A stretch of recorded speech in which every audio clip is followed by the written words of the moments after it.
शुरुआत में समझ ही नहीं आया कि जो सुना जा रहा है वो सच में कोई कथा है या फिर मेरी ही जिंदगी का कोई अनकहा हिस्सा।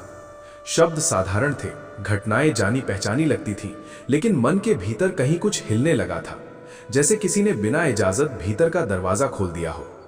आमतौर पर हम कहानियां सुनते हैं तो उन्हें बाहर ही बाहर रखते हैं, लेकिन ये सुनते सुनते ऐसा नहीं हो पाया। यहां हर बात कहीं ना कहीं अपने जीवन से जुड़ती चली गई। तभी मन ने पहली बार स्वीकार किया कि ये केवल कथा नहीं है, ये तो जीवन का आईना है। हम सब अपने जीवन में बहुत कुछ जीते हैं, लेकिन बहुत कम बार रुककर खुद को देखते हैं। रोजमर्रा की दौड़, जिम्मेदारियां, अपेक्षाएं और डर, इन सब के बीच मन धीरे धीरे अपनी असली आवाज खो देता है। जब ऐसी किसी कथा को सुनते हैं तो वो आवाज अचानक सुनाई देने लगती है। कथा के पात्र अलग होते हैं, समय अलग होता है, लेकिन भाव वही होते हैं। वही उलझन, वही दुविधा, वही प्रश्न, क्या सही है, क्या गलत, क्या छोड़ना चाहिए, क्या निभाना चाहिए। मन खुद से पूछने लगता है कि जो मैं सुन रहा हूं, क्या वही मैं जी रहा हूं। रामचरितमानस में जीवन को बहुत सहज रूप में प्रस्तुत किया गया है। वहां न कोई आदर्श इतना ऊंचा है कि छूना असंभव लगे, और न ही कोई संघर्ष इतना बड़ा है कि मन डर जाए। राम का जीवन ये सिखाता है कि मर्यादा कोई बोझ नहीं, बल्कि संतुलन है। जब ये भाव मन में उतरता है, तब पहली बार ये समझ आती है कि जीवन में हर बार जीतना जरूरी नहीं, कई बार सही रहना ज्यादा महत्वपूर्ण होता है। ये बात सुनने में सरल लगती है, लेकिन जब ये जीवन के आईने में दिखाई देती है, तब उसका असर गहरा होता है। कथा सुनते सुनते मन अपने पुराने निर्णयों को याद करने लगता है। वे फैसले जिन पर कभी गर्व हुआ था, और वे भी जिन पर आज पछतावा होता है।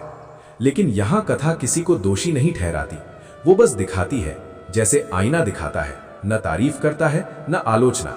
यही उसकी सबसे बड़ी ताकत है। मन धीरे धीरे कठोर होना छोड़ देता है और खुद को समझने लगता है। श्रीमद् भगवद गीता में कहा गया है कि मन चंचल है, उसे साधना कठिन है, लेकिन यह भी कहा गया है कि अभ्यास से मन को समझा जा सकता है। कथा उस अभ्यास का पहला कदम बन जाती है। बिना ये कहे कि ऐसा करो या वैसा मत करो, वो बस जीवन के अनुभव सामने रख देती है। मन खुद तय करता है कि उसे क्या अपनाना है और क्या छोड़ना है। यही स्वाभाविक परिवर्तन सबसे स्थायी होता है। कबीरदास ने कहा था कि बाहर खोजने से पहले भीतर देखो। कथा सुनते हुए यही बात मन को छूती है। अब दोष दुनिया का नहीं लगता, न ही हालात का। मन समझने लगता है कि बहुत सी उलझनें बाहर से नहीं, भीतर से पैदा होती हैं। जब ये समझ आती है तो शिकायत की जगह जिम्मेदारी लेने का भाव आता है। ये जिम्मेदारी बोझ नहीं लगती, बल्कि मुक्त करती है। आज के समय में हम बहुत जल्दी निष्कर्ष निकाल लेते हैं। किसी की एक बात, एक गलती या एक व्यवहार के आधार पर पूरा निर्णय बना लेते हैं। कथा ये सिखाती है कि हर व्यक्ति अपने संघर्ष के साथ जी रहा है। जब ये दृष्टि मन में उतरती है, तब रिश्तों में कठोरता कम होती है।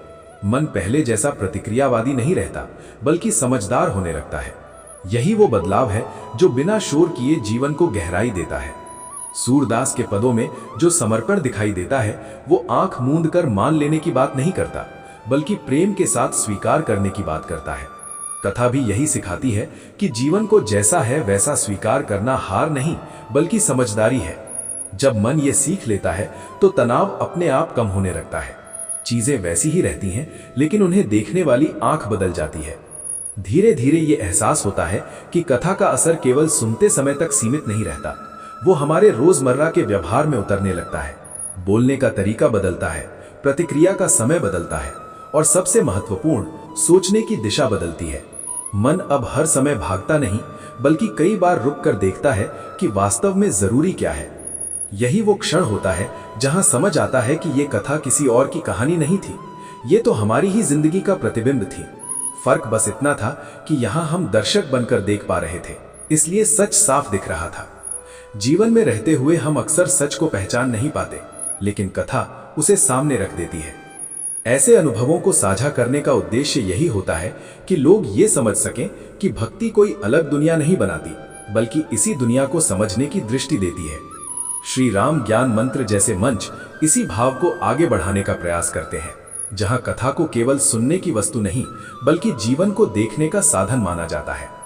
अंत में यही कहा जा सकता है कि ये कथा कोई उपदेश नहीं थी, न ही कोई चमत्कारी समाधान। ये बस एक आईना थी जिसमें मन ने खुद को पहली बार बिना डर के देखा, और जब मन खुद को देख लेता है तब बदलाव अपने आप शुरू हो जाता है, शांत, स्थिर और स्थायी। अगर ये अनुभव आपको भीतर से छूता है, अगर आपको लगता है कि ये आईना आपकी जिंदगी में भी कुछ दिखा रहा है, तो वीडियो को लाइक करें, अपने विचार कमेंट में साझा करें, इसे उन लोगों के साथ शेयर करें जिन्हें इसकी जरूरत हो सकती है, और चैनल को सब्सक्राइब करना न भूलें। बेल आइकन ऑन करें ताकि ऐसी ही मानवीय, गहरी और जीवन से जुड़ी कथाएं आगे भी आपके साथ चलती रहें।